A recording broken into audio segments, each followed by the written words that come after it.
2024 റിലീസായ എൻ്റെ top 5 favourite anime. Number 5 വരുന്ന ആനിമയാണ് സോളോ ലെവലിംഗ്. സോളോ ലെവലിങ്ങിൻ്റെ ബേസിക് പ്രിമൈസിനെ പറ്റി പറയുകയാണെങ്കിൽ നമ്മുടെ മെയിൻ ക്യാരക്ടർ സുങ് ജിൻ വു വേൾഡിൽ ഏറ്റവും വീക്കസ്റ്റ് ഹണ്ടറാണ്. എങ്ങനെ അവൻ വേൾഡിൽ ഏറ്റവും സ്ട്രോങ്ങസ്റ്റ് ഹണ്ടറായി തീരുന്നു എന്നാണ് ഈ ആനിമെ കാണിക്കുന്നത്.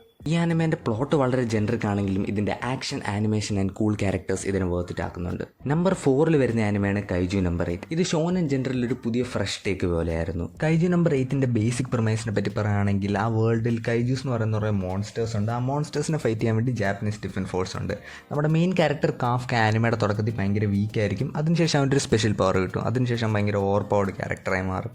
ഈ ആനിമേൻ്റെ ബേസിക് പ്ലോട്ട് സോളോ ലെവലിങ്ങിനെ പോലെ ആണെങ്കിലും ഇതിൻ്റെ character development, world building, emotional connections എല്ലാം സോളോ ലെവലിങ്ങിനെയും കാട്ടിയും വളരെ ഡിഫറൻ്റ് ആണ്. നമ്പർ 3 വരുന്ന ആനിമയാണ് ഡാൻഡഡൻ. ഇതിനെപ്പറ്റി ഞാൻ ഒരു ഡെഡിക്കേറ്റഡ് വീഡിയോ എൻ്റെ ചാനൽ ഇട്ടിട്ടുണ്ട്, അത് പോയി ചെക്കൗട്ട് ചെയ്യുക. നമ്പർ 2 വരുന്ന ആനിമയാണ് വൺ പീസ് ഫാൻ ലെറ്റർ. നിങ്ങളൊരു വൺ പീസ് ഫാൻ ആണെങ്കിൽ ഈ ആനിമ ഡെഫിനറ്റ് ആയിട്ടും ചെക്കൗട്ട് ചെയ്യുക. വൺ പീസ് ഫാൻ ലെറ്ററിൻ്റെ ബേസിക് പ്രമൈസിനെ പറ്റി പറയുകയാണെങ്കിൽ എങ്ങനെയാണ് വൺ പീസ് വേൾഡിൽ പവേഴ്സ് ഒന്നും ഇല്ലാത്ത നോർമൽ ക്യാരക്ടേഴ്സ് ജീവിക്കുന്നതെന്നാണ് ഈ ആനിമ കാണിച്ചു തരുന്നത്. നമ്പർ 1 ആനിമ പറയുന്നതിന് മുമ്പ് ഒരു ഹോണറബിൾ മെൻഷൻ, ബ്ലീച്ച്. ഞാൻ ഫുള്ള് കണ്ടു തീർത്തില്ലെങ്കിലും definitely one of the best anime ആയിരുന്നു ഞാൻ ഈ വർഷം കണ്ടില്ല.